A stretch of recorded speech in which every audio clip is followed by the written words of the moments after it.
Olá, galerinha! Bem-vindo ao Corte Show, o seu canal de corte mais querido do YouTube. Deixa seu like e se inscreva aí para nos ajudar. Então vamos lá, gente? Roda a vinheta!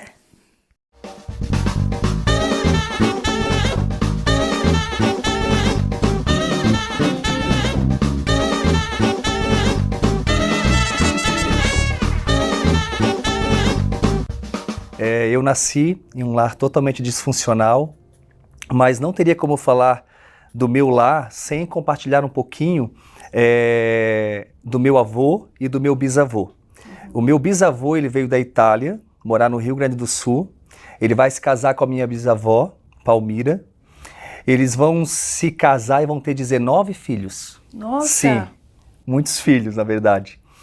E ele era um homem totalmente violento por conta do alcoolismo. Ele se tornou um homem viciado no álcool e ele desenvolveu essa violência, né, no decorrer do seu casamento, da sua trajetória aqui na Terra.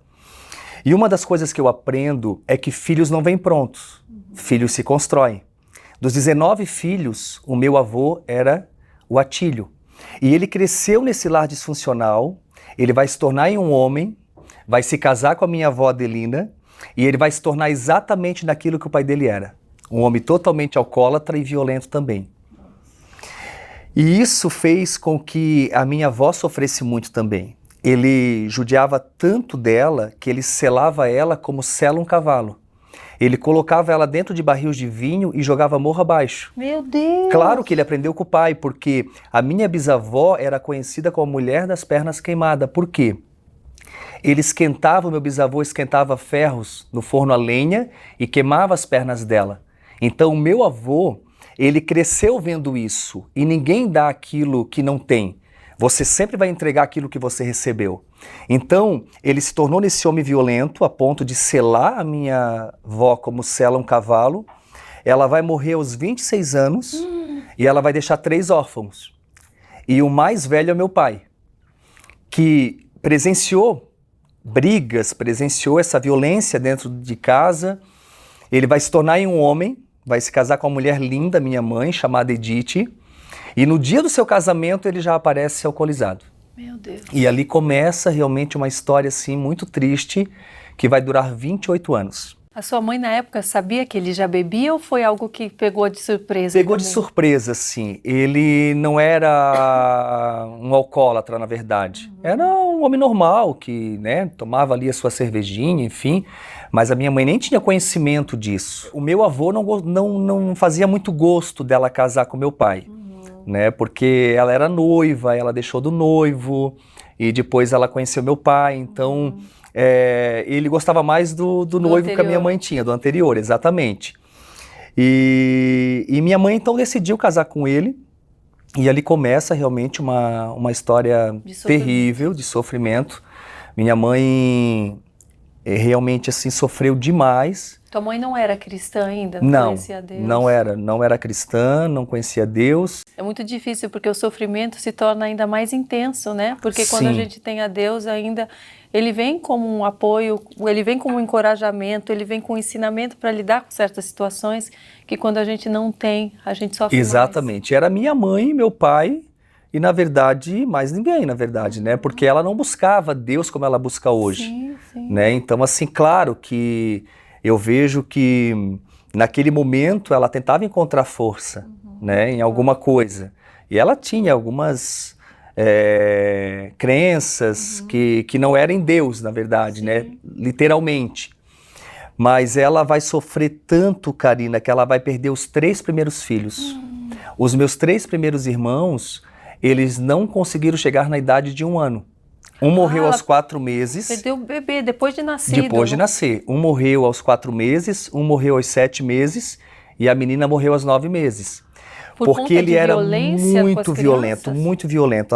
Ela conta que ela estava grávida de um dos meus irmãos, grávida de 8 meses, e ele chegou em casa, alcoolizado, ele bateu tanto nela que o bebê nasceu, só que ele nasceu com um problema seríssimo no coração e aos 4 meses ela achou ele morto em casa. Então, por conta da violência, os meus irmãos nasciam com muito problema. Meu Deus. Então, assim, ele batia tanto nela que ela chegava a, tipo assim, se alimentar por canudinho, porque chegava a desfigurar o rosto. A permanecer, será, nessa situação? Então, ela conta que na época não é como os dias de hoje, né? Então, assim, o meu avô não aceitava mais ela em casa e o meu pai ameaçava ela, que se ela saísse de casa, ele o mataria. Então, tipo assim, ela estava debaixo de uma pressão muito grande. E naquela época eles moravam mais no interior, então assim, o meu pai se mudou também muito, então ela não morava mais na cidade dos pais, né? Então assim, tudo para ela era mais difícil. E ela foi aguentando, e o meu pai, quando ele estava são, ele era um homem bom. Então ele sempre pedia perdão para ela, só que depois ele fazia tudo de novo. É algo que hoje a gente entende mais como o abuso psicológico também. E nessa época a gente não ouvia falar. E só quem passa sabe o quanto essa gangorra emocional que uma hora você sofre, na outra hora você perdoa e sofre, perdoa e não consegue sair daquele ciclo vicioso, né? Exatamente, é exatamente isso. E minha mãe teve que ficar presa nisso. Então ela não quer mais engravidar, porque ela perdeu os 3 primeiros filhos. Para ela foi muito difícil, você imagina, né? Além de sofrer muito, apanhar muito, ter que enterrar 3 filhos. Então para ela foi realmente assim muito difícil. E ela decide então adotar uma criança, que é a minha irmã mais velha. Ela adotou com 1 ano e meio. Teve a tamanha vontade de ser mãe, né? Sim, exatamente. Minha mãe é espetacular assim. Eu até me emociono porque a minha mãe realmente sempre foi uma mãe assim muito presente, assim, né? Com todos nós filhos. Então ela adota a minha irmã mais velha, com 1 ano e meio de idade. E agora é a minha mãe e a minha irmã sofrendo. Meu Deus. Ele era tão ruim, um italiano tão ruim, que ele pedia para acordar a minha irmã, com 3, 4, 5 anos, para, tipo, limpar a casa, tirar o papel do banheiro. Então, assim, um sofrimento, assim, imenso, assim, né? Então, a minha mãe não quer mais ter filhos, só que o meu pai entra com uma promessa, que se ela engravidasse novamente de um filho homem, ele deixaria de beber. Então, ela tenta uma 4ª gravidez. Gente, mas depois de tudo aquilo, veio com essa ideia. Sim, porque ele prometia que se ela tivesse um filho homem, ele deixaria de beber. Então ela tenta uma 4ª gravidez, nasce a minha irmã Cristiane, então agora é 2 meninas, minha mãe correndo do meu pai. Meu Deus. Né? Porque ele é um homem totalmente violento. Um menino. Exatamente. E quando teve, dos 3 que foram perdidos... 2 eram meninos. 2 eram meninos? Isso. E uma era uma menina. E então minha mãe tem a 4ª gravidez e nasce a minha irmã Cristiane. Minha mãe tenta uma 5ª gravidez, nasce a minha irmã Michele. Agora é 3 meninas e minha mãe. Imagina a aflição da sua mãe, cada vez que nascia e via que era menina. Ela estava desesperada. Então, nesse momento, ela estava completamente desesperada, porque agora ela está com 3 meninas, né? Que não eram bem-vindas, né? Sim, exatamente. Que de uma certa forma foram rejeitadas pelo pai, porque ele queria um filho homem. Então, ela não quer mais engravidar. E ela acaba engravidando de mim.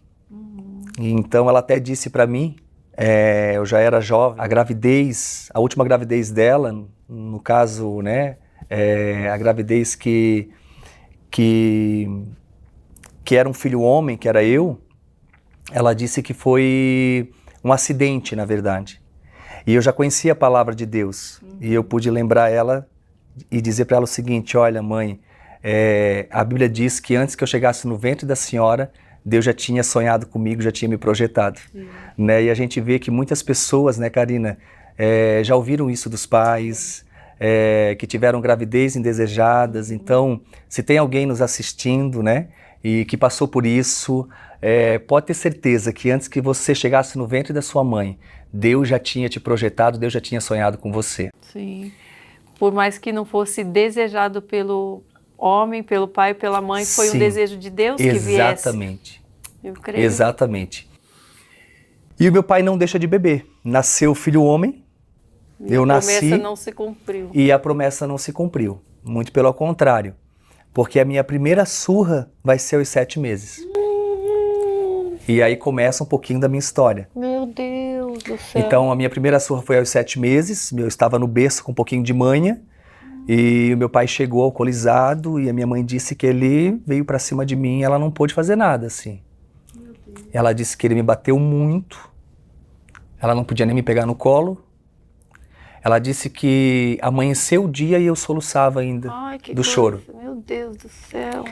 E para ela era muito difícil, porque agora, né, ela tinha 4 filhos, correndo de um homem totalmente violento.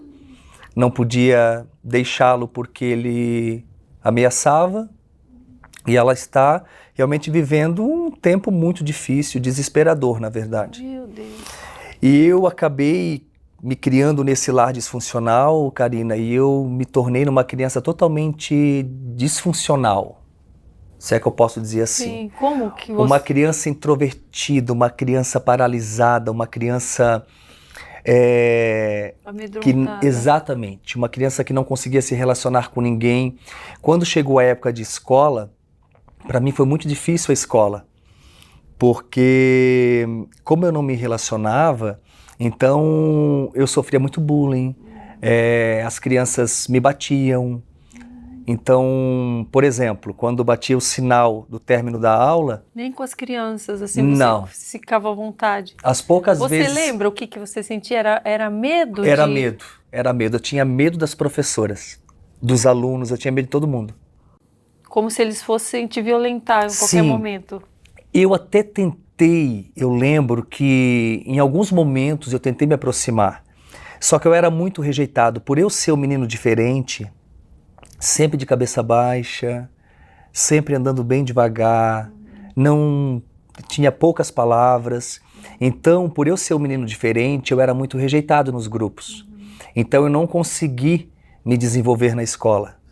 Né? Então, para mim foi muito difícil isso, porque quando batia, por exemplo, o término da aula, batia o sino, eu saía no meio daquela multidão de alunos e eu lembro de cenas, eles me chutando, eu caindo no chão, eles pegando a minha mochila, jogando longe, e eu sem saber o que fazer, assim, porque eu fugia de uma violência em casa E fora você também. e Você na não escola... tinha um lugar seguro em lugar nenhum na sua, Pronto, né? exatamente. Isso com 6, 7 anos, 8 anos, 9 anos.